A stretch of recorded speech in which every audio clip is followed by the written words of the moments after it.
जय जय रघुवीर समर्थ श्रीमत दासबोध दशक 18वा बहुजिनसी समास 10वा श्रोतावलक्षण निरूपण नाम श्रीराम समर्थ श्रीराम समर्थ. कोणी एका कार्याचा साक्षेप काहीतरी घडे विक्षेप काळ साहित्य आपोआप होत जाते. श्रीराम समर्थ. श्री समर्थांनी दशक 18वा बहुजिनसी आणि त्यामधील समास 10वा दिलेला आहे. श्रोता अवलक्षण निरूपण नाम श्रीराम समर्थ.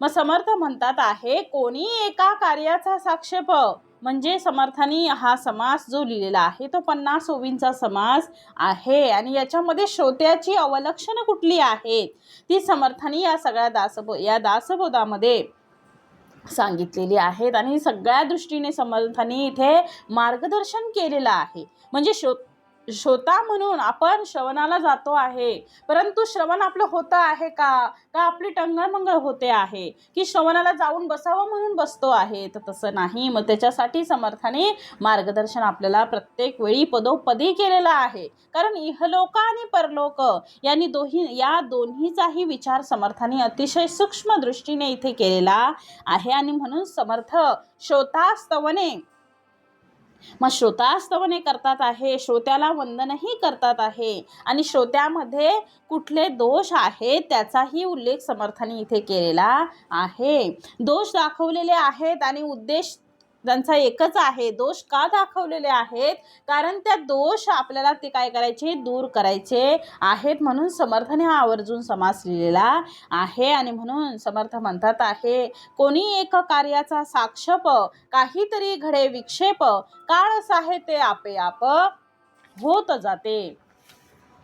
मग समर्थ म्हणतात आहे की कोणी कार्याचा साक्षेप, कोणी एका कार्याचा म्हणजे आपण कुठल्याही एखाद्या कार्यासाठी प्रयत्न सुरू केले आहेत, मग त्याच्यामध्ये काही ना काही विघ्न हे उत्पन्न होतं. म्हणजे काळ जर अनुकूल असेल तर कार्य काय होते, आपोआपच होत जातं. परंतु जर अनुकूल नसेल, प्रतिकूल असेल तर मात्र त्याच्यामध्ये विघ्न येत राहतात. म्हणून समर्थांनी या समासाच्या आरंभीच एक महत्त्वाचा विषय समर्थ इथे सांगतात आहे की काळाचा फार मोठा परिणाम माणसावर होत असतो आणि सर्व काळ सर्वांना सुखकारक असतो असं नाही. प्रत्येक वेळी सुखाचा काळ येतो का, नाही. काही दुःख आहे आणि काही सुख आहे. मग सगळ्यांना सगळा काळ आनंदी असतो का, नाही. कधी म्हणजे काही काळ आनंदी असतो तर काही काळ कसा असतो, दुःखी असतो. काही काळ आपल्याला आनंदाचा असतो तर काही काळ आपल्याला खूप दुःखाचा असतो. म्हणजे आनंदाचा काळ म्हणजे परमेश्वराचं देणंच आहे आणि दुःखाचा काळ म्हणजे आपल्या कर्माचा भोग आहे. आपल्या कर्माचे ते काय आहेत, भोग आहेत. आणि म्हणून समर्थ म्हणतात आहे कोणी एका कार्याचा साक्षेप काहीतरी घडे विक्षेप काळ साहित्य आपोआप होत जाते. म्हणून अनुकूलता आणि प्रतिकूलता आहे जीवनाचं विशेष सूत्र आहे. कार्यभाग होत चालला तेने प्राणी शोक झाला. पुढे समर्थ म्हणतात आहे कार्यभाग होत चालिला तेने प्राणी शोक झाला विचारही सुचो लागला दिवसेंदिवस. म्हणजे कार्यभाग होऊ लागला त्यामुळे माणूस काय होतो, उत्साहित होतो, त्याला हौस वाटू लागते आणि दिवसेंदिवस नवीन विचारही त्याला सुचू लागतात. म्हणजे समर्थ म्हणतात आहे आपल्याला ज्यावेळी दुःख येतं, सुखाचं आपल्या पुण्याचं जे आपल्याला शिल्लक मिळते किंवा पुण्याचं जे काही मिळतं, पुण्य केल्यामुळे त्याचं आपल्याला सुख मिळतं आणि पाप केल्यामुळे काय मिळतं, दुःख मिळतं. मग सुखामध्ये काय होतं, सुखामध्ये आपण सगळं काही विसरून जातो, सगळ्यांना विसरतो आणि आपण आपल्याच एका वेगळ्याच विश्वामध्ये असतो. आपल्याला अहंकार येतो, गर्व येतो, ताठा येतो, कोणाशी आपण बोलायला बघत नाही. आणि मग याच्यामध्ये कारण काही दिवसच आपले हे सुखाचे आहेत, परंतु या सुखाच्या दिवसामध्ये आपण मात्र सगळ्यांना विसरून बसतो. आपल्या जवळची जी माणसं आहेत, ज्यांच्यामुळे हा सुंदर काळ आपल्याला दिसलेला आहे, हा आनंदाचा काळ आपल्या जीवनात आलेला आहे, ते सगळं आपण मागे विसरून जातो. मग समर्थ म्हणतात आहे की आपल्याला सद्गुरुचरण विसरायचे नाहीत. आपल्याला सुखामध्ये जसं आपल्याला दुःखामध्ये आपण भगवंताचं स्मरण करतो, जसं कुंती मातेने अखंड दुःख मागून घेतलं. का मागून घेतलं, कारण तिला अखंड समर्थांचा सहवास, आपल्या सद्गुरूंचा सहवास पाहिजे होता. अखंड सद्गुरूचरणी तिला राहायचं होतं आणि त्या ईश्वराचं स्मरण माझ्याकडनं होण्यासाठी तिनं आयुष्यभर काय मागून घेतलं? दुःख मागून घेतलं. परंतु समर्थ म्हणतात दुःखामध्ये आपण भगवंताला आपण आठवतो. आपल्याला दुःखामध्ये आपण किती उपासना करतो, किती स्मरणिका करतो, माळ जप करत राहतो, विठ्ठल विठ्ठल विठ्ठल विठ्ठल विठ्ठल पांडुरंग, म्हणजे नामस्मरण आपलं सतत चालू असतं. परंतु एकदा का तो कठीण काळ आपल्या आयुष्यामधून गेला, सुखाचे क्षण आले की मात्र त्याच भगवंताला आपण विसरून जातो. आता दुःखाचा काळ काय येतो? कारण आपल्याला ओळख व्हावी आपल्या भगवंताची, आपल्या सद्गुरूंची आपल्याला ओळख व्हावी. कारण हा माणूस आहे ना, हा चुकणार आहे. मग हा माणूस चुकता चुकता असा वाहत जातो की त्याला त्या भगवंताने, ज्याने त्याला उभं केलेलं आहे, ज्याने त्याला खडतर प्रवासातून एवढं त्याचं विश्व निर्माण केलेलं आहे, त्यालाच तो विसरून जातो. आणि म्हणून समर्थ म्हणतात आहे, दुःखात जशी आपल्याला भगवंताची आठवण येते तसंच आपल्या सुखातही त्या भगवंताला स्मरून आपण कार्याला सुरुवात केली पाहिजे. हे भगवंता, हे सद्गुरू राया, तुझ्या कृपेने, तुझ्या सामर्थ्याने, तुझ्या इच्छेने मला हे सगळं मिळालेलं आहे. तुझ्या आशीर्वादाने मी इथपर्यंत आलेले आहे आणि याच्या पुढचा सगळा कार्यभाग तुझ्या आज्ञेने व्हावा आणि मला कुठेही ह्याची दान देगा देवा, तुझा विसर न व्हावा. हे निवेदन आपलं कायम असलं पाहिजे. हे सद्गुरू राया, मला तुझा विसर पडू दे नको. कायम मला तुझ्या स्मरणामध्ये ठेव, तुझ्या चरणाजवळ मला ठेव. मला माझ्या सुखातही आणि मला दुःखातही मला तुझी आठवण आली पाहिजे. कुठलाही काळ येऊ दे, माझ्यामध्ये अजिबात किंचित मात्रही बदल होता कामा नये. जसं तुझ्याशी मी जसं तुझं प्रेम मी ठेवून आहे, तुझ्यावर मी जसं प्रेम करतो आहे तसं माझं प्रेम टिकून राहू दे. म्हणून समर्थांना हे आपलं निवेदन असलं पाहिजे. आणि म्हणून समर्थ म्हणतात आहे की काळाचा फार मोठा परिणाम आपल्यावर होत असतो. मग सर्व काळ सर्वांना सुखकारक असतो, कोणाला दुःखकारक असतो. आणि म्हणून अनुकूलता आणि प्रतिकूलता हे जीवनाचं काय आहे? विशेष सूत्र आहे. कार्यभाग होत चालला, तेने प्राणी शोक झाला. मग शोकाने म्हणजे आनंदाने, उत्साहाने तो गोष्टी करू लागला. आणि म्हणून पुढे म्हटलंय समर्थाने, विचारही सुचो लागला दिवसेंदिवस. मग काय झालं? आनंदात असल्यामुळे त्याला अजून सुचायला लागलं, हौस वाटायला लागली. विचारे सुचो लागला दिवसेंदिवस. कोणी एका प्राणी जन्मासी येतो, काहीतरी काळस आहे होतो. दुःखाउपरी सुख देतो देव कृपाळूपणे. मग समर्थ म्हणतात, कोणी एक प्राणी जन्मासी येतो, कोणी एक तरी जन्माला येतो, तेव्हा काही काळाने त्याला अनुकूलता लाभते. दुःख सोसल्यावर देव त्याला कृपाळीपणे काय करतात? त्याला सोबत म्हणजे आपल्याकडे घेतात. परमेश्वर हा कसा आहे? कृपाळू आहे, मायाळू आहे, दयाळू आहे. म्हणून आपण इथपर्यंत आहोत. मनुष्य आहे का हो? नाही. मनुष्याला म्हणून समर्थ म्हणतात आहे की माणसाने माणसासारखं वागलं पाहिजे. आपण मनुष्य आहोत हो. परमेश्वर कसा दयाळू आहे, परमेश्वर कसा म्हणजे आपल्याला जवळ करतो आहे, किती प्रेम, आपली किती काळजी घेतो आहे बघा. कितीही आपण चुका केल्या तरी आपले सद्गुरू, आपला समर्थ, माझा परमेश्वर मला आपल्या पदरात घेतो आहे. मग म्हणून या काळामध्ये अनेकदा जीवन जगताना काही काळ आपल्याला दुःख होतं, पण ते दुःख सुद्धा कायम राहत नाही. ते दुःखानंतर काही क्षण आपले सुखाचे येतात. आणि म्हणून समर्थ म्हणतात आहे की अवघाची काळ जरी सजे तरी अवघेची होते राजे. काही सजे काही न सजे ऐसे आहे. म्हणजे सगळ्यांचाच काळ अनुकूल होईल का? सर्वच राजे होतील का? नाही. काहींचा अनुकूल होईल, काहींचा प्रतिकूल होईल. सगळ्यांच्या जीवनात तसंच नसतं. जसे आपण म्हणतो 4 भावंड आहेत, ते 4ही भावंडामध्ये किंवा 5 भावंड आहेत, सगळ्यांमध्ये दिवस सारखे आहेत का? कोणाला दुःख आहे, कोणाला सुख आहे, कोणाला काही काळासाठी आहे, कोणाला हळूहळू ज्याला दुःख आहे त्याला नंतर सुख येतं, सुख आहे त्याला दुःख येतं. म्हणजे हे जीवनाची ही लीलाच आहे. कधी सुख आहे तर कधी दुःख आहे. सगळेजण एकाच ह्याच्यात असतात का? नाही. म्हणून अवघाची काळ जरी साजे, म्हणजे सगळा काळ जर सुखाचा आमचा असता तर सगळ्यांच्या घरी अखंड दिवाळी राहिली असती, बरोबर की नाही? म्हणजे परमेश्वराची ओळखच नसली असती. सगळेच जर पैसेवाले असले असते, सगळेच जर श्रीमंत असले असते, मग त्या भगवंताची ओळख कोणाला राहिली असती? म्हणून समर्थ म्हणतात, सगळ्यांजवळ जर सुख असलं असतं तर सुखाची किंमतही कमी झाली असती. आपण राजांना दिवाळी माहीत नाही या शब्दाचा अर्थ राजाकडे कायमस्वरूपी दिवाळीचा सण असतो. दिवाळी माहीत नाही याचा अर्थ काय? कायमच दिवाळी. मग दिवाळी कशासाठी विशेष काय आहे? मग गरीबात असताना गरीब लोक बघा, ज्यावेळी आपण लहान होतो मग कोणाची परिस्थिती चांगली होती, कोणाची आपल्या मैत्रिणींची चांगली असायची, आपण गरीब होतो. मग आपण गरीब असताना आपली दिवाळी कशी असायची? वर्षातनं एकदाच दिवाळी. आणि श्रीमंत लोकांची, ज्यांच्याकडे सगळं व्यवस्थित आहे, त्यांची दिवाळी दररोज दिवाळी असायची. आपल्याकडं कधीतरी ही दिवाळी म्हणजे वर्षातून एकदाच दिवाळी. म्हणून या शब्दाचा अर्थ राजाकडे कायमस्वरूपी दिवाळीचा सण असतो. म्हणून येथे समर्थ म्हणतात आहे की काही काळ साजे तरी अवघेची होती राजे. जर सगळा काळ जर आम्हाला सुखाचा लाभला असता तर आम्ही राजाचं वैभव भोगलं असतं. आणि म्हणून प्रत्येकाच्या जीवनामध्ये काही सुख तर काही दुःख येतच असतात. मग काही सजे काही न सजे ऐसे आहे. बरं, दुःख हे कोणाच्या वाट्याला कशा प्रकारे येतं हेही सांगता येत नाही. आपण सांगू शकतो का? नाही. त्याच्या वाट्याला दुःख कसं आहे, माझ्या वाट्याला दुःख कसं आहे, आपण आधीच सांगू शकत नाही. म्हणून समर्थ म्हणजे उदाहरण जर पाहिली असतील तर व्यवहारातली अनंत उदाहरण देता येईल. म्हणजे एखादा मुलगा किंवा मुलगी असेल, त्या मुलीला आणि त्या मुलाला दोघांनाही भिन्न भिन्न चिंता असतात. एकाचं लग्न होत नाही म्हणून चिंता, आणि एकाचं लग्न झालं पण मुलं झाली नाही म्हणून चिंता. मग एखाद्याला मूल झालं परंतु ते योग्य सुडहोल सगळ्या प्रकारचे आरोग्य संपन्नता त्या मुलाला नाही म्हणून दुःख आहे. मग इकडे आरोग्य संपन्नता आहे, मुलं मोठी झाली परंतु आईवडिलांचं ऐकत नाहीत, म्हणजे सगळ्यांना दुःख आहे.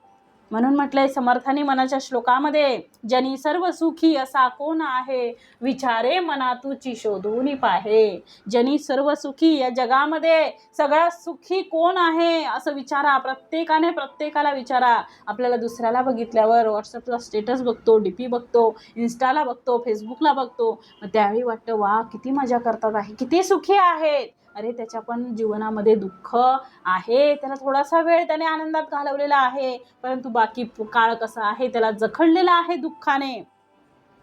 मग समर्थ म्हणतात आहे मग तसंच आहे. कोणाला मुलं होतात आहे, त्याच म्हणजे खूप मुलं, एखाद्याला मुलं होत नाही, एखाद्याचं लग्न होत नाही, मुलं झालीत तर ती काही ऐकत नाहीत, आईवडिलांना सोडून दुसरीकडेच गेलेली आहेत. मग प्रत्येकाचं कोणाचा आजारपण आहे, कोणाकडे पैसा नाही, कोणाकडे भरपूर गरिबी आहे. म्हणजे प्रत्येकाचं दुःख वेगळं आहे. जगामध्ये असा कोणीच नाही की तो सर्व सुखी आहे. म्हणून म्हटलंय म्हणजे या जगामध्ये कोण सुखी आहे, जगी सर्व सुखी असा कोण आहे, विचारे मना तुची शोधून पाहे. म्हणून समर्थ म्हणतात, मुलं मोठी झाली, नोकरीला लागली नाही म्हणजे दुःख झालं, नोकरीला लागले परंतु व्यसनाधीन झाले म्हणजे दुःख झालं. म्हणजे जीवनामध्ये दुःख कोणत्या मार्गाने कशा पद्धतीने आपल्या जवळ येईल याची काही शाश्वती नाही, ते काही आपल्याला सांगता येत नाही. म्हणून काही मुलं जन्माला येतात पण ते अल्पवयीन असताना ते या जगाचा निरोप घेतात, म्हणजे अल्पायुष्य असतं त्यांचं, थोडंसं आयुष्यासाठी येतात. मग आईवडिलांना दुःख होत नाही म्हणून दुःख, म्हणजे मुलं होत नाही तेही दुःख, झालं तरी ते गेलं म्हणूनही दुःख, म्हणजे झाले तरी दुःख, असतील तरी दुःख, नसतील तरी दुःख. मग प्रत्येकाच्या आयुष्यामध्ये या संसारामध्ये प्रवेश केला की काही सुखदुःखाचे चटके आम्हाला काही कमी जास्त मिळतातच. सर्व काळ कोणीही सुखी नाही. म्हणून समर्थ म्हणतात, जगी सर्व सुखी असा कोण आहे, विचारे मना तुची शोधून पाहे. पण पुढचं उत्तर दिलेलं आहे समर्थाने, मना आत्वांची रे पूर्व संचित केले. खूप उत्तमाची ओवी आहे. मना आत्वांची रे पूर्व संचित केले, तया सारिखे भोगणे प्राप्त झाले.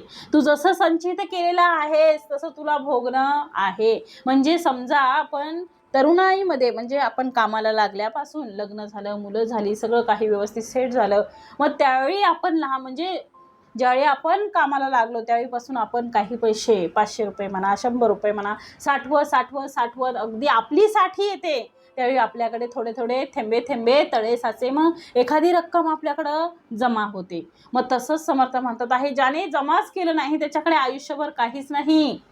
मग ज्यावेळी त्याला म्हातारपणाला ज्यावेळी उपयोगाला येते त्यावेळी म्हणजे म्हातारपणाला ज्यावेळी त्याला वाटतं की मला हे खावंसं वाटतं, ते खावंसं वाटतं, मुलं बाहेर आहेत, मुलांना कशाला त्रास द्यावा, माझं मी काहीतरी आणून थोडं भागवू शकते. मग समर्थ म्हणतात आहे त्याने सगळं पूर्वसंचित केलेलं आहे म्हणून त्याला आता खायला मिळतं आहे उत्तमाचं. ज्याने काहीच साठवलं नाही तो आपल्या मुलाबाळांकडे बघत बसेल म्हणजे कधी माझा सोना येईल, कधी माझा बबड्या येईल आणि मला देईल, तर तसं नाही. समर्थ म्हणतात तुमच्यासाठी थोडं थोडं साचून ठेवा. आपल्या मुलांचीही पुंजी आपल्याला ठेवायची आहे आणि आपलीही पुंजी ठेवायची आहे. असं नाही की मुलं बघणार नाही, ही आपली संस्कृती नाही. आपल्या संस्कृतीमध्ये आपली मुलं बघणार. आपण आपल्या सासू सासऱ्यांना बघतो आहे म्हणजे ही 100% खात्री आहे, सद्गुरूंची कृपा आहे आणि माझ्या सद्गुरूंवर माझा विश्वास आहे की मी माझ्या सासू सासऱ्यांना जर बघते आहे तर माझी मुलं मला नक्कीच बघणार आहेत, याची शाश्वती आपल्याला आहे.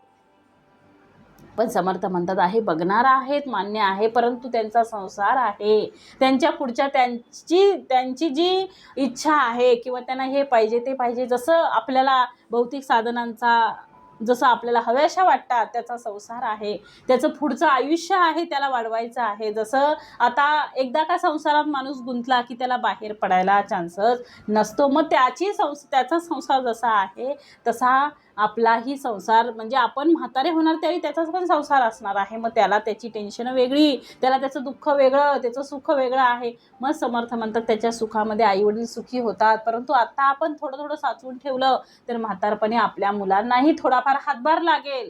कारण प्रत्येकजण त्याच्या परीने कमवायचा प्रयत्न करत असतो. मग थोडीशी का होईना पण त्यांना मदत होते. आपलं जरी आपण भागवलं तरी त्यांना थोडी मदत होते. म्हणून समर्थ म्हणतात जसं आपण बँक बॅलन्स ठेवतो आहे, थोडीशी सेविंग करतो आहे, सगळंच आता खाल्लं तर आपण नंतर काय ठेवणार आहोत, नंतर आपल्याला हात पसरायचे नाहीत. आपल्याला आत्ताच थोडी थोडी शिल्लक आपली साठवायची आहे. जसं आपण पैशामध्ये बँकेमध्ये जसं आपण सेविंग्स करतो आहे, FD ठेवतो आहे किंवा वेगवेगळ्याचे जे शेअर मार्केटमध्ये आपण अडकवतो आहे. मग समर्थ म्हणतात ती जशी तुम्ही पूर्वसंचित जसं संचित करता आहात तसं कर्माचंही संचित आपल्याला करायचं आहे. चांगल्या कर्माचं पुण्याची कामं आपल्याला करता आली पाहिजे. का तर मनात्वांची रे पूर्व संचित केले तया सारिखे भोगने प्राप्त झाले. त्याच्यासारखंच भोगणं तुला प्राप्त होणार आहे. मला दुःख प्राप्त होत आहे सतत. तर याचा अर्थ समर्थ म्हणतात माझ्या दुःखामुळे माझ्या पापाचा क्षय होतो आहे आणि मी सुख बघतो आहे. याचा अर्थ पुण्याचा क्षय होतो आहे. पुण्य संपवायचं असेल तर सुखी माणूस राहतो. शेवटी पुण्याचं फळ हे ते सुख आणि पापाचं फळ ते दुःख असतं. मग आमच्या वाट्याला जर दुःख येत असेल तर भगवंताला प्रार्थना करा की हे देवा दुःख येता पद्धतीने तू संपव. त्याचं कारण काय तर आमच्या जीवनामध्ये आमच्याकडून झालेले जे काही अपराध आहेत ते अपराध आपोआपच या दुःखामुळे काय होतील, त्याचं परिमार्जन होतं. पण सुखाचा काळ आणि दुःखाचा काळ हा प्रत्येकाच्या जीवनात येत असतो. असं नाही आहे की माझ्या जीवनात येतो आहे आणि तिच्या जीवनात येत नाही, असं नाही. प्रत्येकाच्या जीवनामध्ये सुखाचाही काळ आहे आणि दुःखाचा काही काळ आहे. परंतु समर्थ म्हणतात आहे की एहलोक अथवा परलोक साधता कोणी एक विवेक अद्भुत होय स्वाभाविक देणे ईश्वराचे. कुणी एखाद्याने विवेकाने जर इहलोक आणि परलोक साधला तर त्याच्या हातून ईश्वराच्या कृपेने स्वाभाविकच काही अद्भुत कार्य घडतं. म्हणून समर्थ म्हणतात आहे की आमच्या जीवनामध्ये सुख आलं काय आणि दुःख आलं काय, दोन्हीही काळामध्ये आपल्याला आपल्या ध्येयापासून परावृत्त होता येणार नाही.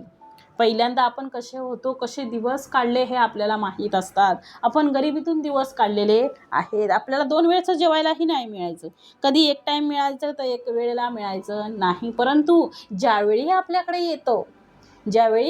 येतं आपली शिल्लक वाढते, हळूहळू ते दिवस काही कोणाचे राहत नाही. मग दिवस ज्यावेळी पलटतात म्हणजे चांगले दिवस ज्यावेळी आपल्याला बघायला मिळतात त्यावेळी उतू नये मातू नये, घेतला वसा सोडू नये. म्हणजे समर्थ म्हणतात आहे की ती जाणीव तुला राहिली पाहिजे. तुझ्याजवळ आता आहे ना, मग तू जी गरीब लोक आहेत त्यांची थट्टा मस्करी आपण करता कामा नये. कारण आपणही कधी काळी आपण त्याही याच्यातून आपण गेलेलो आहे, त्याही परिस्थितीतून आपण गेलेलो आहे. म्हणून आपल्याला कुठलाही अहंकार, कुठलाही ताठा, कुठल्याही गोष्टीचा गर्व आपल्याला अजिबात असता कामा नये. कारण हे तुझ्या कर्माचं फळ सद्गुरूंनी उत्तमाचं तुला दिलेलं आहे. तुझ्या उत्तमाच्या कर्मामुळे तुला हे सुख मिळतं आहे. मग तू या चांगल्या गोष्टीने अनुकूल तुझ्या परिस्थितीमुळे हे आलेलं आहे, मग त्याला बिघडवू नको. मग तुला तसं वावरता आलं पाहिजे. सगळ्यांना आपल्याला मदत करता आले पाहिजे. एखादा चुकत असेल तर त्याला सावरता आलं पाहिजे. एखाद्याला खरीच गरज असेल तर त्याला मदत करता आली पाहिजे. प्रत्येकाचं दुःख जर आपल्याला वाटून घ्यायचं असेल तर समर्थ म्हणतात आहे त्याला चांगल्या मार्गावर आपल्याला लावायचं आहे. त्याला चांगला मार्ग आपल्याला सांगायचा आहे. कोणाचंही भलं व्हावं हीच इच्छा. माझं भलं झालं मग तिचं भलं होता कामा नये असं आपल्या मनातही येता कामा नये. जसं सद्गुरूंनी माझं भलं केलं तसं तुझं भलंही होईल, नक्कीच होईल. म्हणून समर्थ म्हणतात सगळ्यांचं चांगलं चिंता आलं पाहिजे. जो दिसेल त्याचं चांगलं होईल असं बोलता आलं पाहिजे. हळूहळू आपल्या मनाचं मनपरिवर्तन होणार आहे. कधी आपलं मन शुद्ध होऊन जाईल हे आपल्यालाच कळणार नाही. आणि म्हणून समर्थ म्हणतात म्हणून आमच्या जीवनामध्ये सुख आलं काय आणि दुःख आलं काय, दोन्ही काळामध्ये आपण ध्येयापासून परावृत्त होता येणार नाही. आपल्याला आमचं ध्येय काय आहे, आपलं ध्येयच काय आहे, सद्गुरू म्हणतात आहे किती हे अज्ञान येऊ दे. म्हणजे आपण श्रवणाला बसले असताना मागच्या समासामध्ये सद्गुरूंनी दिले आहे आपल्याला झोप येते, हे काय आहे, अज्ञानच आहे. अज्ञानच आपल्याला मध्ये आड येतं आहे. मग ते काय येते, डुलक्या येतात आहे. मग त्या घालवण्यासाठी आपण किती प्रयत्न करतो आहे, पण ती काही जात नाही. मग समर्थ म्हणतात आहे मग आपल्या ध्येयापासून आपल्याला परावृत्त होता कामा नये. ध्येयापासून परावृत्त होत नाही, दूर जात नाही, घाबरून जात नाहीत. म्हणून समर्थ म्हणतात आहे कोणी काहीही हो, पण आम्ही आमच्या ध्येयापासून कधी दूर होणार नाही. कारण आपलं ध्येय प्राप्ती काय आहे, आपल्याला कोणतं ध्येय आहे, काय प्राप्त करायचं आहे, मला भगवत प्राप्ती आहे, भगवंत प्राप्त करायचं आहे, मला भगवत प्राप्ती पाहिजे. मग आपलं हे ध्येय आहे, मला भगवंतापर्यंत जायचं आहे. मग आमच्या ध्येयापासून कधीही मी दूर होणार नाही. म्हणून त्याप्रमाणे समर्थ इथे म्हणतात आहे की इहलोक आणि परलोक जर आम्हाला धन्य करायचा असेल तर तुम्ही काय करा, तर समर्थ म्हणतात धन्य करण्यासाठी सत्संगती धरा, संतांची संगती धरा. आपलं जीवन धन्य करण्यासाठी चांगलं श्रवण करा. आपलं जीवन धन्य होण्यासाठी चांगल्या ग्रंथांचं वाचन करा. आपलं जीवन धन्य करण्यासाठी इहलोकातून बाहेर पडण्यासाठी जरा मोह कमी करा. म्हणून समर्थ म्हणतात हळूहळू सोडवावी मिठी प्रपंचाची. समर्थ म्हणतात चांगल्या ग्रंथांचं वाचन करा. आपलं जीवन धन्य करण्यासाठी मोह आपल्याला आवरता आला पाहिजे. प्रत्येक गोष्टीचा मोह आताच्या कलियुगामध्ये तर एवढं चाललंय की नुसती स्पर्धा, मुलांची असो, शाळेत असो, घरी असो, नातेवाईकांमध्ये असो, कोणामध्येही झटपट स्पर्धा चाललेल्या आहेत. त्याच्यापेक्षा मी कसा श्रेष्ठ, त्याच्यापेक्षा माझी संपत्ती कशी जास्त, पण त्याच्याकडे आहे, आपल्याला ते जमणार आहे का? आपल्या आवाक्यानुसार अंथरूण पाहून पाय पसरावं. म्हणजे अंथरूण छोटं आहे आणि आपले पाय लांब आहेत, मग ते चालेल का आपल्याला? नाही. मग अंथरूण पाहून आपल्याला पाय पसरता आले पाहिजे. आपल्याकडे जे आहे तेवढंच आपण करावं. उगाच दुसऱ्याचं दिसतं आहे, दुसऱ्याने 4 व्हीलर गाडी घेतली आणि मी घेतली नाही, आणि मी जर उद्या गाडी घ्यायला गेले, गाडी घेऊ शकतो परंतु त्याचा मेंटेनन्स आहे, परत त्याचा गाडी कुठे नेणार आहोत, मग ती चालू राहिली पाहिजे गाडी, मग तो खर्च आपल्याला जमणार आहे का? मग समर्थ म्हणतात ज्यावेळी वेळ येईल त्यावेळी तुला सद्गुरू सगळं देतील, परंतु दुसऱ्याला बघून आपण त्याला कमीही आपल्याकडे एखाद्या वेळी जास्त असेल तर आपण दुसऱ्यालाही कमी लेखू नये. आणि म्हणून समर्थ म्हणतात त्याच्यासाठी काय करा, संतांची संगती धरावं. चांगलं दुसऱ्याला देता आलं पाहिजे. जेवढं चांगलं देता येईल ना तेवढं द्या. आपल्या एखाद वेळी आपण 2 जण बसलो आहे, एखादी अज्ञात व्यक्ती आपल्यासोबत बसलेली आहे किंवा आपले नातेवाईक कोणतरी आहे, आपल्याजवळ 5 मिनिटं बोलतात आहे, परंतु 2 मिनिटाचं बोलणं हे भगवंताचं असलं पाहिजे. याच्यातून त्याला बोध मिळाला पाहिजे. आपण जीवन कसं जगावं हे त्याला कळलं पाहिजे. वाईट कोणालाही काहीही सांगायचं नाही, चांगलं सांगायचं, जेणेकरून त्याच्या जीवनाचा उद्धार झाला पाहिजे, त्याला मानसिक आधार वाटला पाहिजे. म्हणून सद्गुरू म्हणतात आहे की चांगल्या ग्रंथांचं आणि संतांची संगती धरा. म्हणून सदा संगती सज्जनाची धरावी. कोणाची संगती धरावी हे आपल्याला आता कळलं पाहिजे. उगाच कोणासोबतही राहून आपल्याला चालणार नाही, कारण संगती ही खूप महत्त्वाची आहे. जसा एक आंब्यातील समजा 1 डझन आंबे आहेत आणि एक आंबा कुसलेला आहे, तर तो एक कुसलेला आंबा त्या 12ही आंब्यांना खराब करू शकतो. म्हणून संगत कोणाची असावी हे ज्याला त्याला कळलं पाहिजे. आणि ती संतांची संगती सगळ्यात महत्त्वाची आहे. मग हळूहळू सोडवावी मिठी प्रपंचाची. हळूहळू सोडवा, एकदम सगळं जमणार नाही. हा प्रपंच आहे, आपल्याला करता आला पाहिजे, कारण प्रपंचही उत्तम करता आला पाहिजे. प्रपंच जर उत्तम करत असाल तर तुम्ही परमार्थही उत्तम करणार आहात, ही खात्री आहे 100%.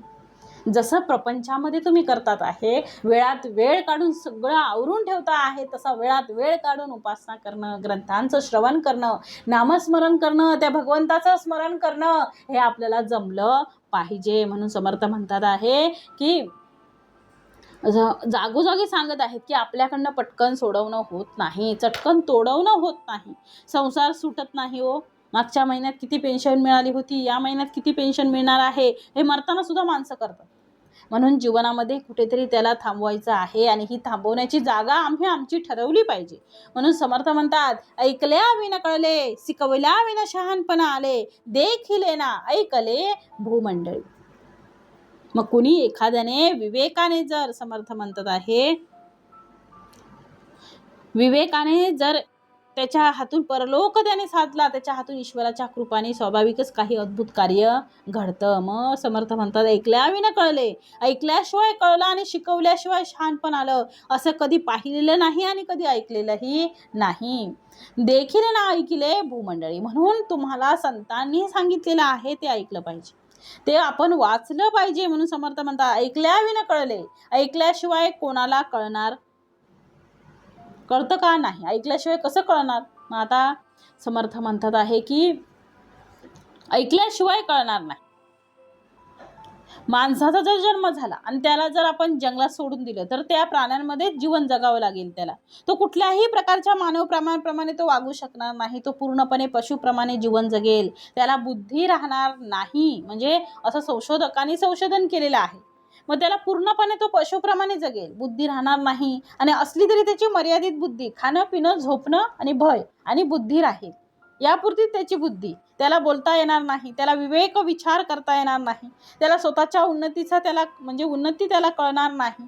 इतकंच नाही तर त्याला भाषाही येणार नाही.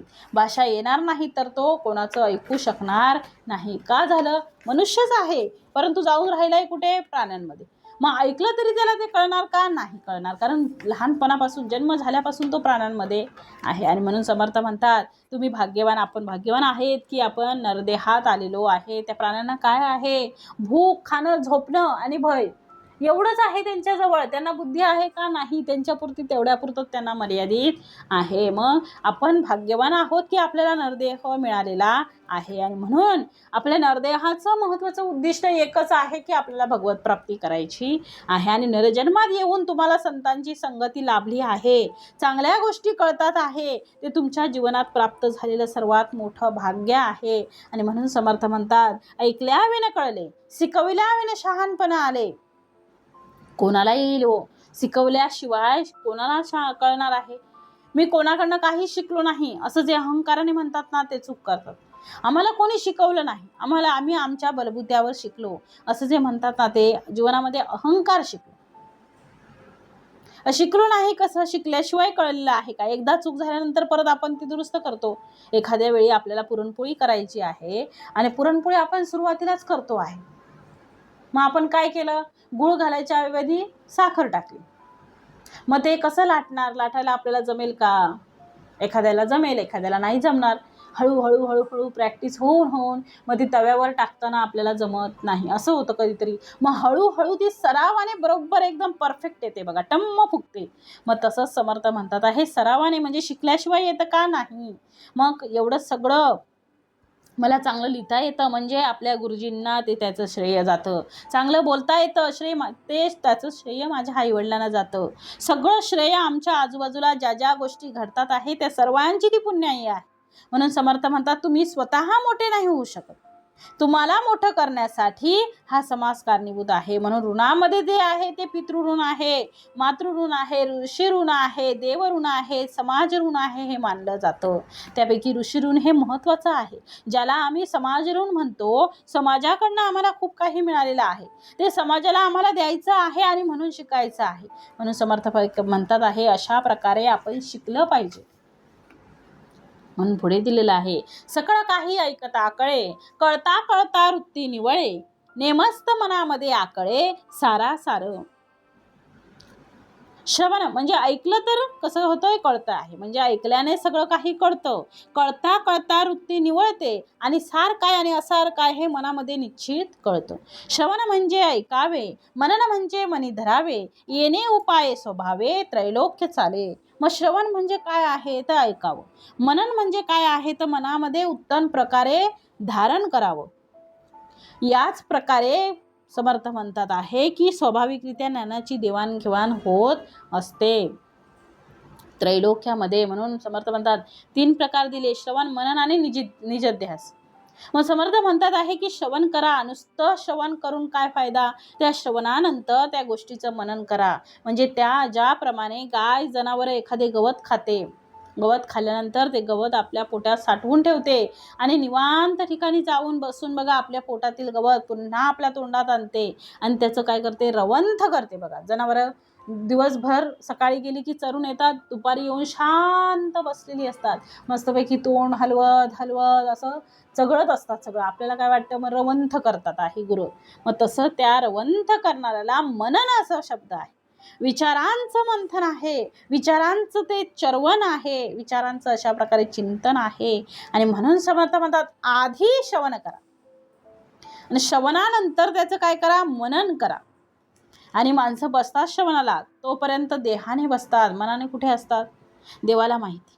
इकडून तिकडून मनाने जरी फिरून बसले श्रवणाला तरी श्रवण केल्यानंतर आपण कपडे झटकतो, तसं आम्ही ऐकलेलं जे काही असेल ते सगळं झटकलं जातं, पुन्हा मनुष्य प्रपंचात अडकतो.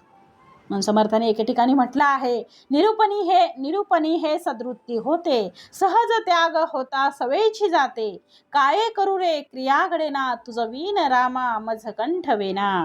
आम्ही चांगलं ऐकतो पण आमच्यात चांगला बदल व्हावा, अशा प्रकारच्या मनोवृत्तीने जे लोक ऐकत असतात आणि त्याप्रमाणे सतत चिंतन करत असतात त्यांच्यात बदल होतो, इतरांच्या मनात बदल होत नाही. म्हणून समर्थाने बदलाला महत्त्व दिलेलं आहे, नुसत्या श्रवणाला नाही, ऐकून. म्हणून इथे म्हटलं आहे श्रवण म्हणजे ऐकावे आणि मनन म्हणजे मनी धरावे, मनात धारण करावं, ते घट्ट ठेवावं. आणि म्हणून म्हटलं येणे उपाय स्वभावे, त्रैलोक्य चाले. आपल्याला ज्यावेळी त्याची गरज लागेल त्यावेळी ते श्रवण आपल्याला आठवलं पाहिजे. श्रवणाआड विक्षेप येती, नाना जिनस सांगो किती, सावध असता प्रत्यय येती सकळ काही.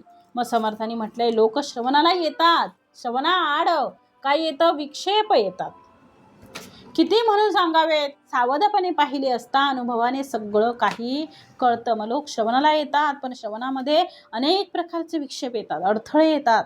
म्हणजे जगामध्ये असलेल्या सगळ्या कोलाहलामध्ये चांगल्या माणसांचं ऐकत असताना कोणकोणते अडथळे येतात, मग त्याची यादी समर्थाने पुढे दिलेली आहे. म्हणजे आपण श्रवणाला बसले असताना, मागच्या समासात झालं निद्रा निरूपण, श्रवणाला बसले की नेमकीच निद्रा येते. बरं ती कशी येते, निद्रा आली सावकाश, म्हणजे ती कशी येते, सावकाश येते, ती कळत सुद्धा नाही. ही आपला अडथळाच आहे, तर आपण श्रवण करू नये ही त्याचा अडथळा आहे.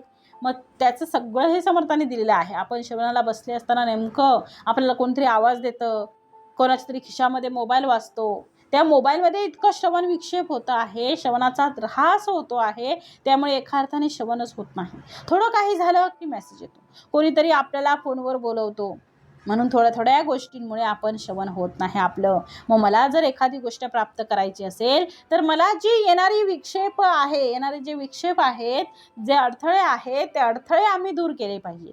तो मोबाईल तेवढ्यापुरता बंद करून ठेवा, नाहीतर सोबतच ठेवू नका, म्हणजे उत्तमाचं श्रवण होईल. या मोबाईलने एवढं वेळ लावलेलं आहे की आपण पहिल्यांदा उत्तमाची उपासना, उत्तमाचं श्रवण, उत्तमाचं नामस्मरण करत होतो. आता एवढे मोबाईलमध्ये जखडलेलं आहे, 4-4 तास मोबाईलमध्ये.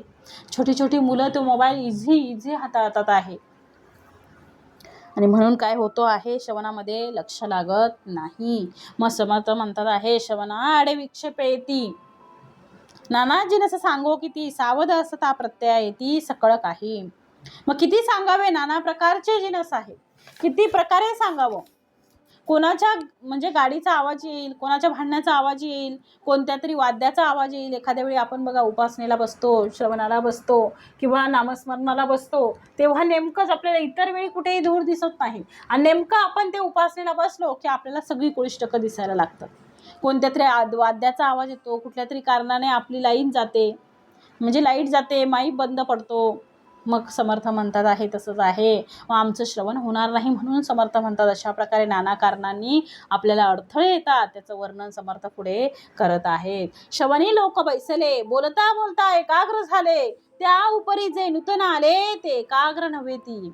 म्हणजे श्रवण करताना कोणते कोणते अडथळे येतात तेही समर्थाने इथे दिलेले आहे. म्हणजे समर्थ म्हणतात आहे, हा समास वाचल्यानंतर आपल्या लक्षात येईल की आपल्याकडून काय काय चुका होत आहेत आणि आपल्याला त्या सुधारल्या पाहिजे. समर्थाने सगळं उत्तमाचं दिलेलं आहे, जसं आपल्याला पाहिजे तसं उत्तमाचं सगळं शोधून शोधून दिलेलं आहे. मग श्रवणी लोक बैसले, लोक श्रवणाला बसलेले असतात. मग वक्ता बोलत असतो, तो जसा जसा बोलतो तसं श्रोत्यांचं मनही एकाग्र होतं. पण तितक्यात कोणतरी एक नवीन लोक ऐकायला, म्हणजे नवीन लोक ऐकायला येतात आणि त्यांच्या येण्यामुळे श्रोत्यांच्या श्रवणात काय होतो, विक्षेप होतो. त्यांचं मन हे एकाग्र होऊ शकत नाही. म्हणजे किती समर्थांनी श्रोत्यांचं बारकाईने निरीक्षण केलं आहे ते पहा. ते म्हणतात आहे, पहिले श्रोते येऊन बसले. काही निष्ठावंत श्रोते असतात, ते पहिल्या नंबरलाच बसतात. 5-10 येऊन पहिले बसतात बघा. त्यांना सवयच असते सगळ्यात पहिले येऊन बसणं. ते खूप उशिरा येत नाही, सगळ्यात पहिले येऊन बसतात. मग हळूहळू मागचे येतात. मग जे नवीन नवीन लोक येतात ना, त्यांचं चित्त स्थिर नसतं, ते वळवळलेले असतं, चुळबुळ करत असतात. आल्यानंतर काय हो, किती वेळ झाला, श्रवण सुरू हो. दुसरा म्हणतो, तू आता आलास, नीट बैस, शांत राहा, ऐकत राहा. हा अध्यात्माचा विषय सोडून द्या, व्यावहारिक गोष्टी घ्या. मी जर तुमची घरी वाट पाहत होतो, तुम्ही नाही सांगितलं मला निघताना, नको ती चर्चा. तिथं भेटल्यावर आठवतं, मी वाट बघत होतो, तुम्ही नाही सांगितलं मला तुम्ही निघालात ते, मी तिथेच थांबलो. अरे पण झालं ना, आलात ना आता, मग आता श्रवण करा. मग असंच एकदा श्री रामनवमीचं रामनवमीचं कीर्तन सुरू होतं आणि 2 महिला अशा बसल्या होत्या. रामचंद्रांचे गुण सांगत असताना त्या दोघी एकमेकांच्या चर्चा करत होत्या की तुमची जी नवीन साडी आहे ही कोणत्या दुकानातून तुम्ही आणली. त्यांनी सांगितलं अमुक अमुक दुकानातून आणली. पुढे म्हटली केवढ्याला घेतली, 500 रुपयात. परत तिसरी म्हणाली ही साडी दुसऱ्या दुकानात 400ला मिळते. अरे तुम्ही आले कशासाठी, चर्चा कशाची, कशाला आलेले आहेत, एवढा 2.5 तास तुम्ही व्यर्थ घालत आहेत. एवढं तुम्ही 1 तास अर्धा तास जे ऐकायला बसत आहात, जे श्रवणाला तुम्ही बसत आहात, ते तुम्ही उत्तमरित्या श्रवण करा. आता घरच्या गोष्टी नको आपल्याला, याच्यामध्येच अडकून राहायचंय का, नाही. इहलोकावरून आम्हाला परलोक प्राप्त करायचं आहे. तुम्ही नुसत्या संसाराच्याच गोष्टी करून त्याच्यामध्येच अडकून राहिलेले आहेत. आता तरी जागे व्हा, श्रवणाला आलेत ना, मग मन शांत पाहिजे, चित्त स्थिर असलं पाहिजे. एकाग्रता ही म्हणजे ग्रहणाचं सर्वात मोठं द्वार आहे. ही एकाग्रता नाही आहे तर त्याला श्रवण होऊ शकत नाही. कान बंद केल्यासारखं असतं ते. देहाने येणं महत्त्वाचं नाही, तिथं मनानं बसणं महत्त्वाचं आहे. म्हणून समर्थ म्हणतात, असे जे पहिल्यांदा येऊन बसलेले लोक असतात ते पहिले निष्ठेने बसतात, नंतर येणारे मुळात चंचल असतात आणि दुसऱ्यालाही चंचल करतात. म्हणून समर्थ म्हणतात, श्रवणी लोक बैसले, बोलता बोलता एकाग्र झाले, त्या उपरी जे नूतन आले ते एकाग्र नव्हे ती. मनुष्य बाहेर हिंडून आले, नाना प्रकारीचे ऐकिले, उदंड गलबलू लागले, उगे असे ना. मनुष्य बाहेरून हिंडून येतो, फिरून येतो, त्याने नाना प्रकारच्या गोष्टी ऐकलेल्या असतात आणि त्यामुळे त्याच्या मनात एकच गोंधळ असतो आणि त्याला ते स्वस्थ बसवत नाही. उठून बाहेर हुंडून सगळ्या विषयांचं सेवन करून येतात, सेवनाची चर्चा येथे प्रवचनामध्ये येऊन करतात. म्हणून माणसाने श्रवणासाठी येण्याच्या अगोदर आपले सगळे विचार, आपली सगळी बुद्धी ही स्थिर करावी. पण बसण्यापूर्वी आपल्या पूर्वज्ञानाला, पूर्वग्रहाला बाजूला ठेवावं आणि श्रद्धेने श्रवण करावं. जसं की मी आजच पहिल्यांदा श्रवण करते आहे असा श्रवणाला बसावं. मला काही माहीत नाही, मी कधी श्रवण केलेलं नाही, आजच बसते आहे. नवीन आल्यावर कसं आपण सगळं व्यवस्थित ऐकतो तसं आपण करता आलं पाहिजे, म्हणजे प्राप्त होईल. मग त्याची श्रद्धा, याचा अर्थ त्याचे चित्त एकाग्र असल्याशिवाय श्रद्धा बसत नाही. म्हणून समर्थ म्हणतात, नाना प्रकारीचे ऐकिले, नाना प्रकारेचे ऐकिले, उदंड गलबलू लागले उगे असेना. प्रसंग पाहोन चालती, ऐसे लोक थोडे असती. श्रवणी नाना विक्षेप होती ते हे ऐका. मग श्रवणामध्ये आले असताना किती प्रकारचे विक्षेप होतात, किती प्रकारचे विक्षेप होतात. श्रवणी नाना विक्षेप होती ते हे ऐका. प्रसंग पाहून योग्य प्रकारे वर्तन करणारे लोक फार थोडे असतात, त्यामुळे श्रवणात नाना विक्षेप येतात ते ऐका. समर्थ म्हणतात, श्री समर्थांनी या समासामध्ये श्रोतावलक्षण शब्द वापरलेला आहे. समासाचं नावच काय आहे? श्रोतावलक्षण. मग श्रोत्यांमध्ये असलेले दोष समर्थ दाखवतात आहे. म्हणून समर्थांनी या समासामध्ये विशेष करून आपल्याला असलेले जे दोष आहेत ते दूर व्हावेत असा आग्रह धरलेला आहे. आणि यासाठी सगळं समर्थ पोटतिडकीने आपल्याला सांगत आहेत. मग आपलं चित्त स्थिर नसतं, आपण श्रवणाला बसतो परंतु आपलं चित्त स्थिर नसतं. म्हणून आधी बसताना आपलं मन स्थिर व्हावं, त्याच्या अगोदर त्याची तालीम करावी लागते. जसं व्यायाम करण्याच्या अगोदर आपल्याला पहिल्यांदा शरीर संचलन करावं लागतं, वॉर्मिंग अप आपल्याला करावं लागतं, मग मुख्य व्यायामाला सुरुवात होते. त्याप्रमाणे आम्ही जर प्रवचनाला कीर्तनाला बसलो आहोत तर तत्पूर्वी आमचं मन कसं असलं पाहिजे? व्यवहारात असलो. आणि अचानक जर कीर्तनाला बसलो तर माणसाचं जे मन आहे प्रपंचाकडे ओढलं जातं. आपल्याला शांत बसता आलं पाहिजे, प्राणायाम व्यवस्थित करता आले पाहिजे. मग आणि जो आध्यात्मिक हळूहळू शांत आपलं मन करता आलं पाहिजे. आणि आध्यात्मिक जो भाग आहे तो समजायला आपल्याला मग त्रास होतो, कळत नाही. मग हळू आपण ज्यावेळी मनाची शांतता ठेवतो त्यावेळी आपल्याला सगळं उमजतं. म्हणून मन शांत करावं, भगवंताचं स्मरण करावं आणि त्याच्यानंतर श्रवणासाठी बसावं. जर तसं नाही केलं तर मात्र आपला देहधर्म आठवू शकतो. आपल्या मनाला शांतता नसल्यामुळे किंवा शरीर थकल्यामुळे सुद्धा चांगल्या प्रकारे श्रवण करू शकत नाही. म्हणून समर्थ म्हणतात, श्रवणी बैसले ऐकाया, अडो लागली काया, अडो लागली से काया, येती कडकडा जांभया, निद्रा भरे. मग ऐकायला येऊन बसतात, पण काही लोकांचं अंग उघडून जातं, काही लोकांना म्हणजे कळतच नाही. मग कडाकडा काय होतं? जांभया येतात. मग समर्थ म्हणतात, बैसले सुचित करुणी मना, परी ते मनची ऐकेना, मागे होते ऐकिले नाना, त्याची धरून बैसले. दोन गोष्टी आहेत. पहिली गोष्ट आहे जी आम्हाला जांभया येतात, झोप येते, कंटाळा येतो, नकोसं वाटतं. मग मागच्या समासामध्ये आपल्याला समर्थाने दिले निद्रा निरूपणमध्ये. मग असं वाटतंय झोपून राहावं. मग श्रवणाचा कंटाळा काय येतो? कंटाळा, आळस, हे सगळ्या हा सगळा काय आहे? मानसिक भाग आहे.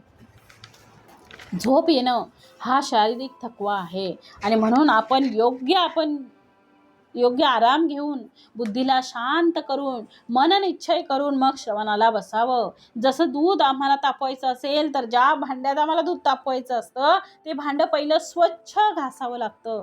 ते किती स्वच्छ करावं लागतं की तिथे पहिल्या कुठल्याही पदार्थाचा त्याला लेश राहता कामा नये, कारण दूध खराब होणार नाही. तर म्हणून भांडं घासून, धुवून, पुसून मग त्याच्यामध्ये दूध तापवावं लागतं. तेव्हा ते दूध व्यवस्थित तापतं.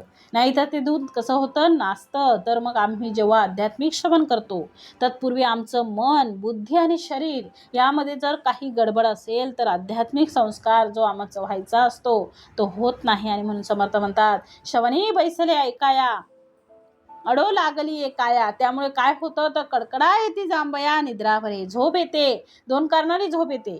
पहिलं आहे, आम्ही जर भरपूर जेवून आलो असेल, टम्म फुगून आलो असेल तर काय होतं? आपल्याला झोप येते. आपल्याला अन्नाला पचवण्यासाठी रक्ताभिसरण क्रिया ही जास्त होते आणि ते रक्त आमच्या मेंदूमध्ये न जाता ते अधिकतर ते पचनाकडे म्हणजे पोटाकडे जातं. त्यामुळे आपल्याला निद्रा येते, झोप येते. दुसरं कारण की सांगितलेला विषय जर आमच्या बुद्धीच्या पेक्षा जास्त जड झाला असेल तर मात्र माणसाला झोप येते. म्हणजे मराठीच्या, चित्रकलेच्या, एखाद्या शारीरिक शिक्षणाच्या तासिकेमध्ये मुलं बघा कंटाळत नाहीत, अजिबात नाहीत, झोपतच नाहीत. त्यांना खूप छान वाटतं. क्राफ्टचं आहे, ड्रॉइंगचं आहे, किती छान वाटतं. पण गणिताचा जर पिरियड असेल, विज्ञानाचं म्हटलं की मुलाला जांभया येते, कंटाळा येतो. याचं कारण त्यांच्या बुद्धीला ते खाद्य जरा जड होतं. नेहमी आम्ही जे दूध पितो ते आम्हाला पचतं, पण कोजागिरीच्या दिवशी जर आटवलेलं खूप बघा, आठवून ते दूध आहे ते थोडं जरी घेतलं तरी पोट भरून जातं. मग तसं जास्त घेतलं तर अपचन होतं. म्हणून समर्थ तेच म्हणतात, तुमची काया, मन आणि बुद्धी त्या गोष्टी सक्षम करा आणि नंतर श्रवणाला बसा. म्हणून समर्थ म्हणतात, बैसले सुचित करून या मना, मन स्वच्छ करून बसा, परी ते मनची ऐकेना. जरी मन स्वच्छ केलं आणि येऊन बसलं तरी ते मन काही ऐकत नाही. मागे होते ऐकली ना, म्हणजे याचा अर्थ पूर्वग्रह आमचा जो होता तो पूर्वग्रह आपल्याला ऐकायला त्रास देतो. श्रवणाला बसलो, आपल्याला माहित आहे हे मागे मी ऐकलेलं, मग ते आपण दुर्लक्ष करतो, मग ते मन चंचल होतं. मग तसंच समर्थ म्हणतात ते नेहमी परीक्षाच करत राहतं. मग पहिलं असं सांगितलं आणि आता असं सांगितलं, एकच गोष्ट आहे. ऐकत असताना, श्रवण करत असताना त्या मनाला आपण पहिलं बाहेर काढून ठेवलं पाहिजे. ते चुकी बरोबर याची चिकित्सा करत बसू नका. तुम्ही पहिले निमूटपणे ऐका. श्रद्धावान नमते ज्ञानम. मग जेव्हा श्रद्धा असते तेव्हा सगळं ते आपल्याला ग्रहण होतं. ज्या गुरूंवर श्रद्धा असते त्या गुरूंचं ज्ञान तो श्रद्धेने घेतो. म्हणून आमची श्रद्धा हे फार मोठं कार्य करून जाते. पण तर्क करू नका, निष्ठा ठेवा, विश्वास ठेवा, दृढ निश्चय आपला असला पाहिजे. बऱ्याचदा आपण ज्यांच्यावर नेहमी श्रद्धा ठेवतो त्यांच्याशिवाय दुसऱ्या माणसाचं ऐकतो, म्हटलं की त्याला ते नकोसं वाटतं. पण श्रद्धा ठेवून मी ठेवितो मस्तक ज्या ठिकाणी, तेथे तुझे सद्गुरु पाय दोन्ही. अशी श्रद्धा ठेवल्यानंतर तुम्हाला त्यातून निश्चितच सद्गुरु कृपा प्राप्त झाल्याशिवाय राहणार नाही. सद्गुरु कृपा तेव्हा होईल की सद्गुरूंचं अस्तित्व तुम्ही सर्वत्र पाहाल. म्हणून तर्क सोडा. अध्यात्मामध्ये तर्क हे चालत नाही, बुद्धी वापरायची नाही. जे ऐकायचं आहे ते श्रद्धेने ऐकायचं. म्हणून समर्थ पुढे म्हणतात, बैसले सुचित करून मना, परी ते मनची ऐकेना. मागे होते ऐकिले नाना, तेची धरून बैसले.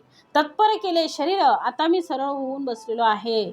परी मनामध्ये अनेक विचार, कल्पना कल्पितो विस्तार, किती म्हणून सांगावा. अनेक गोष्टी मनामध्ये येतात. त्या मनाचा असा ना स्वभाव आहे की ते मन तू करू नको म्हटलं की ते मुद्दाम करतं. बघा लहान मुलं बघा, आपण सांगितलं की त्याला हात लावू नको की ते हात लावून बघणार. जोपर्यंत त्यांना चटका बसत नाही तोपर्यंत ते बाजूला होणार नाही. मग कीर्तनाला बसताना डुलकी येते. कीर्तन संपलं म्हणून म्हटलेलं आहे, समर्थाने दिलेलं आहे की हेची दान देगा देवा, तुझा विसरण व्हावा. म्हणजे फ्रेश एकदा का झालं, असं झालं की मग माणसाचं मन प्रसन्न होतं. उत्तमाचं श्रवण झालं तर मग त्याच्यानंतर 4 तास गप्पा मारील पण कीर्तनात झोप येईल. म्हणून समर्थ म्हणतात, तत्पर केले शरीर, परी मनामध्ये अनेक विचार.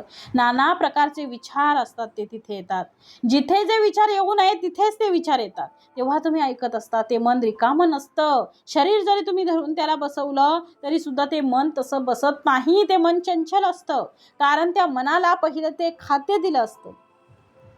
त्या खाद्याप्रमाणे ते मन कार्य करत राहते. तुम्ही कितीही प्रयत्न करा, जर ते चवी भरून ठेवलेलं खेळणं, जे ते चावी भरून ठेवलेलं जे खेळणं असतं बघा, त्याला चावी भरून त्या जमिनीवर ठेवलं, जसा त्याचा हात काढला ते खेळणं गरगर गरगर गरगर फिरत फिरत राहतं.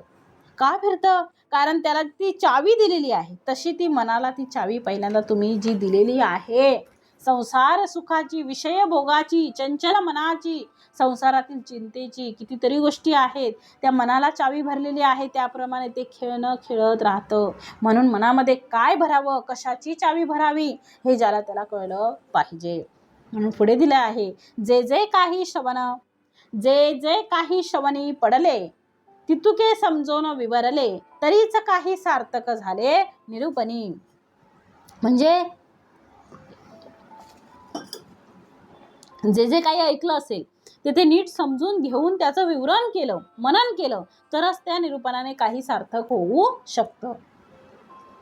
म्हणजे समर्थ म्हणतात की श्रवणी पडेले, जे जे काही श्रवणी पडेले, मग तितके समजून विवरले. श्रवणामधलं सार आपल्याला घेता आलं पाहिजे. एखाद्या तासभराच्या प्रवचनामध्ये त्याच्यातल्या 2 गोष्टी महत्त्वाच्या जर तुम्हाला कळल्या असतील तर त्याचं विवरण केलं पाहिजे. म्हणजे त्याचं चिंतन केलं पाहिजे आणि त्याचा आचरणात आपल्या त्याच्यामुळे बदल केला पाहिजे, याचा आग्रह धरलेला आहे. तरीच काही सार्थक झाले निरूपणी. नाहीतर निरूपण ऐकणं म्हणजे काय, प्रवचन ऐकणं म्हणजे काय, पारायण ऐकणं म्हणजे काय, तर भराभर वाचून टाक आणि माझं पारायण संपलं असं चालायचं नाही. म्हणून समर्थ म्हणतात आहे की जे जे श्रवणी पडले तितके समजून विवरले.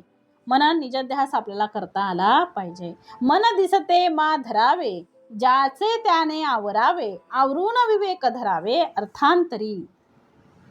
मग समर्थ म्हणतात, एखादा मन जर दिसलं असतं तर त्याला धरून ठेवता आलं असतं, बरोबर की नाही. जसं आता शरीर दिसतंय, मग आपण काय करतो, श्रवणात जाऊन बसायचं आहे तर त्या शरीराला आणून आपण बसवतो, पण मनाला तसं आणू शकतो का? नाही. मन दिसतच नाही, मग कसं धरून आणणार? पण ते तर दिसत नाही ना, म्हणून ते ज्याचं त्यानेच आवरायला हवं. माझं मन दुसरं आवरून चालेल का? नाही. आवरून धरून विवेकाने अर्थावर मन एकाग्र करावं लागेल. म्हणून मन आवरा, नुसतं आवरू नका. जसं ते जनावराला आवरावं लागतं तसं करू नका. त्याला येसन घालावी लागते, मग ते बैलगाडीला जोडावे लागतात आणि मग ते जुंपल्यानंतर बैलगाडीला पुन्हा कासरे आपल्या हातात ठेवावे लागतात, म्हणजे त्या बैलाकडून आपल्याला काम करून घेता येतं. तसं ते मन आहे, त्या मनाला पहिलं आवरावं लागतं, त्याला पहिल्यांदा व्यसन घालावी लागते. ती व्यसन घातल्यानंतर नुसती चालत नाही, तर ती व्यसन घातल्यानंतर त्याला ते कासरे असतात ते आपल्या हातात धरावे लागतात. नुसतं सोडून चालेल का? नाही. ते आपल्या हातात धरावे लागतात आणि त्या बैलाला हाकावं लागतं. बैल जर चुकीच्या रस्त्याने जात असेल तर व्यसन म्हणजे ओढून धरावी लागते.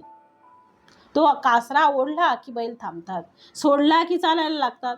मग कुठे चालायचं आणि कुठे नाही चालायचं या गोष्टी आमच्या मनाकडून करून घेतल्या पाहिजेत. त्या मनाला कसंही ठेवलं असेल तर तुम्हाला ते मन कधीच त्या विषयापासून दूर नेऊ शकणार नाही. ते मन विषयासक्त असल्यामुळे, त्याला विषय भोगाची लालसा असल्यामुळे ते मन तिथंच जातं. म्हणून ते तसं करता आलं पाहिजे. मन वढाय वढाय म्हणून म्हटलंय बघा. मन वडाय वडाय उभ्या पिकातलं ढोर, किती हाकल हाकल फिर येतं पिकावर. तसं ते मन आहे, तसं वढाय दोराप्रमाणे आहे. म्हणून पुढे म्हटलंय, मन दिसते मा धरावे, ते मन धरून ठेवावं. ज्याचे त्याने आवरावे, आवरून विवेक धरावे अर्थांतरी. त्याला शिकवा. लोक अनेकदा ऐकतात पण त्या मनाला कोणी शिकवत नाही. लोक सांगतात पण मनाला कोणी सांगत नाही. प्रवचनकार इतरांना सांगत असतो, स्वतःच्या मनाला किती सांगतात त्याचप्रमाणे अभ्यासावं. म्हणजे आपण दुसऱ्यांना सांगताना आपण सगळं सांगतो, पण आपलं मन ते करतं का? आपल्यालाही ते आवरता आलं पाहिजे. निरूपणी येऊन बैसला. पुढे समर्थ म्हणतात, निरूपणी येऊन बैसला. म्हणून समर्थांनी सांगितलेलं आहे की तो श्रोता असेल किंवा वक्ता असेल, समर्थांनी दोघांनाही एकाच वेळी घेतलेला आहे. श्रोता व लक्षण जरी असेल तरी तो वक्ता होऊ शकतो. जो उत्तम श्रोता आहे, उत्तम श्रोता जो आहे तो उत्तम वक्ता होतो. जो उत्तम श्रोता नाही तो उत्तम वक्ताही होऊ शकत नाही. म्हणून समर्थ म्हणतात, निरूपणी येऊन बैसला, परी तो उदंड जेवून आला, बैसताच कासावीस झाला तृषाकांत. जेवून आला पोटभर, त्याला तहान लागली, भरपूर पाणी पिलं. पुढे काय झालं? आधी उदका नविले, घळघळा उदंड घेतले, तेने मळमळू लागले, उठून गेला. पाणी भरपूर पिलं. प्रवचनामध्ये आपली म्हणजे समर्थ म्हणतात आहे, आपली जी बॉटल होती 1 लिटरची, ती आणून ठेवलेली होती, ती 2-3 बॉटल अशा पिऊन जातो. मग मधून मधून उठतात. मग त्यामुळे इतर श्रोत्यांना सुद्धा त्यांच्या विक्षेपामुळे त्यांनाही विक्षेप निर्माण होतो. म्हणून मुळातच पहिलं प्रवचनाला बसताना जेवण करून बसू नये. थोडा आहार घ्यावा, थोडा घ्यावा, जास्त नाही. मग आपण प्रवचनाला बसावं. तासभर जर आम्हाला बसायचं असेल तर पहिल्यांदा आपण ठरवून घेतो की तासभर मला बसायचं आहे. मग तासभर बसताना माझी देहस्थिती बिघडणार नाही, मला देहधर्म आठवणार नाही, माझं मन स्थिर राहील, या सगळ्या तयारीनेच तिथे बसा. ती मनाची तयारी ठेवावी लागते. ती तयारी नसेल तर माणूस बसू शकत नाही. ते 5-5 मिनिटांनी उठून जाईल. लहान मूल जसं बघा एका ठिकाणी बसत नाही, ते मन सुद्धा एका ठिकाणी बसत नाही आणि मग शरीरही बसू देत नाही. म्हणून पुढे म्हणतात, करपट ढेकळ उचक्या देती, वारा सरता मोठी फजिती, क्षणक्षणा उठवून जाती लघुशंकेसी. मग ते पाणी पिल्यामुळे काय होणार? लघुशंका येते. मग सारखंच ते तिथून काय करतात? उठून जातात. मग दिशेने कासावीस केला, त्या दिशेला जायचं आहे त्याला, त्यामुळे त्याला उठून जावंच लागणार. म्हणून देहधर्म आठवू नये, म्हणजे लघुशंका आली. मग समर्थ म्हणतात आहे की आमचं मन स्थिर होण्यासाठी आम्हाला या जगापासून थोडं दूर होता आलं पाहिजे. तो मोबाईल बंद करून ठेवा, मी कोणाचाही नाही तासभर, असं स्वतःला सांगता आलं पाहिजे. मला तासभर कोणीही डिस्टर्ब करणार नाही, असं आपल्या मनाला सांगता आलं पाहिजे. आपल्याला सांगायला पाहिजे आपण, कारण एवढा वेळ आपल्याला आपला देहाचं सार्थक करायचं आहे. पुनर्जन्म आपल्याला परत घेऊन यायचं नाही. याच जन्मामध्ये आपल्याला काय करायचं आहे? भगवत प्राप्ती करून घ्यायची आहे. म्हणून हे सगळं फक्त माझा आणि माझ्या भगवंताचा जो काही 1 तास आहे त्याच्यामध्ये माझ्या आणि माझ्या भगवंता व्यतिरिक्त कोणीही येणार नाही. काय होईल ते होईल, पण मी तासभर श्रवण करणार आहे. काय होणार आहे, आभाळ कोसळणार आहे का नाही, ते सगळं आपल्या सद्गुरूंनी घेतलेलं आहे. मी सद्गुरूंकडे निवेदन ठेवून बसलेले आहे, माझा बाप बसलेला आहे, मी उत्तमाचं श्रवण करणार, मी कुठेही लक्ष देणार नाही. काय होईल ते होऊ द्या. तासभरासाठी जगासाठी तर तुम्ही दूर झाले तर काय बिघडणार आहे, काय होणार नाही. म्हणून ध्येय भगवंत असला पाहिजे, मग सगळंच साध्य आहे. आमचं ध्येय हे परमार्थ असलं पाहिजे, आमचं ध्येय हे प्रपंच नसलं पाहिजे. प्रपंच नको, परमार्थ पाहिजे. प्रपंच करून परमार्थ उत्तमाचा करता आला पाहिजे. दिशेने कासावीस केला, अवघेची सांडून धाविला, निरूपण प्रसंगी निघून गेला अखंड ऐसा. दृष्टांत काही अपूर्व ऐ आले, अंतःकरण तेथीची राहिले, कोठवरी काय वाचिले काही कळेना. बरोबर आहे, समर्थ म्हणतात दृष्टांत काही अपूर्व आले.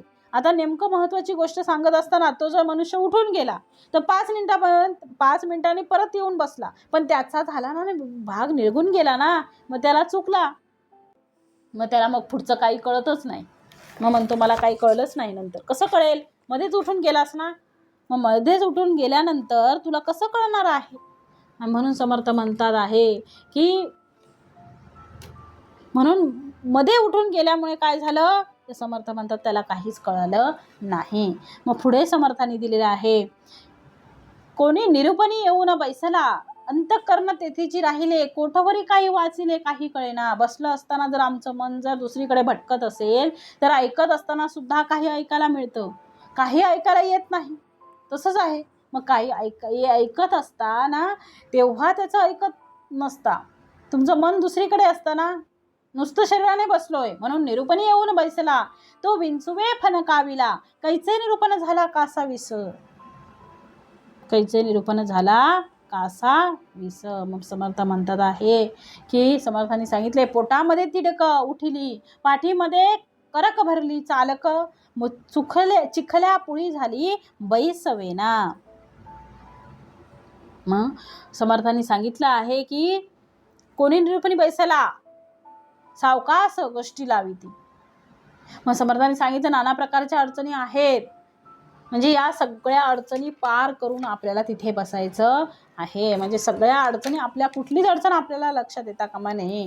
म्हातारी माणसं आहेत, पोटामध्ये तिडक भरली, पाठीमध्ये भडक भरली, म्हणजे करक भरली म्हातारी माणसं आहे, श्रवणाला येतात आवडीने, पाठ दुखते, कंबर दुखते, त्यांचा देहधर्म त्यांना आठवतो, किती त्रास होतो. म्हणून आपली सगळी काळजी घेतली पाहिजे. मग ते किती श्रवण करतात, काही आजी बघा किती उत्तमाच्या श्रवण करतात.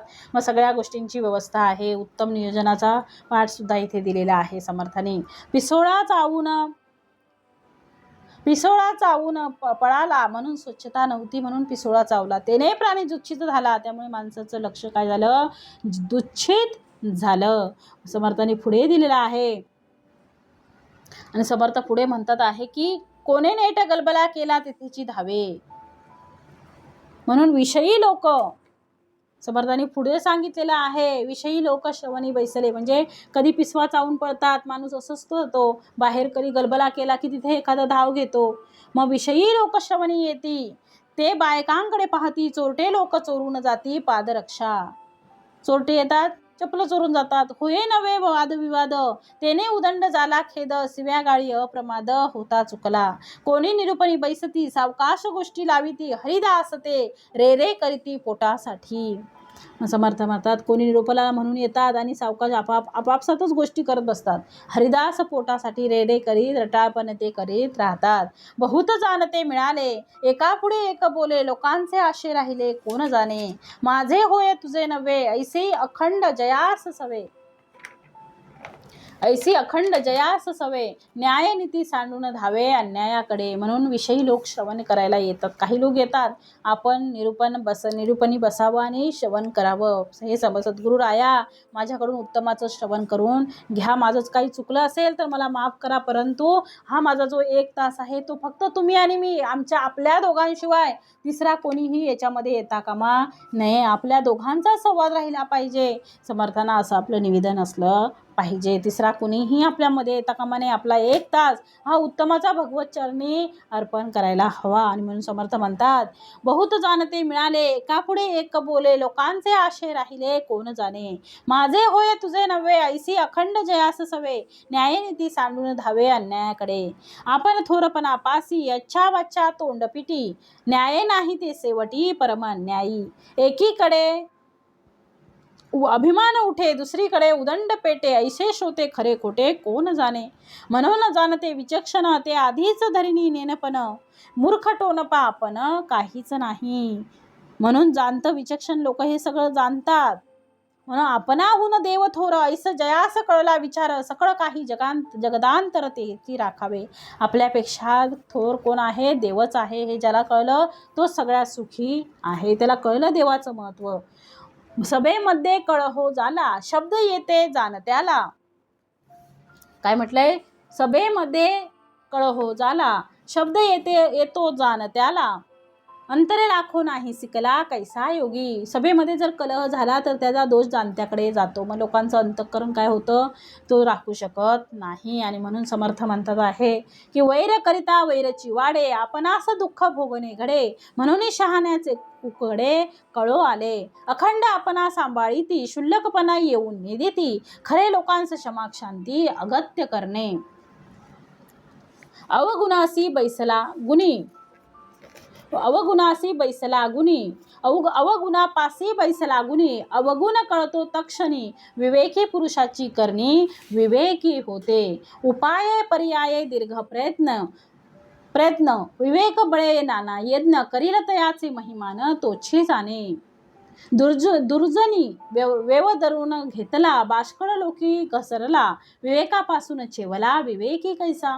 न्याय पर्याये उपाये, मूर्खास हे कळे कार्ये, मूर्खाकरिता चिवडा होये मज्जा लसीचा.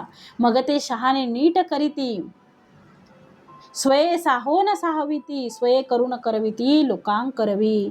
मग समर्थाने पुढे दिलंय, पृथ्वीमध्ये उदंड जनामध्ये असती सज्जन, जया करिता समाधान प्राणी मात्रासी. तो मनोगतांचे अंगे जाणे, मान प्रसंग समये जाणे, संतप्ता लागी निवडू जाणे नाना प्रकारे. ऐसा तो जाणता लोक, समर्थ तयाचा विवेक, त्याच करणे काही एक जनास कळेना.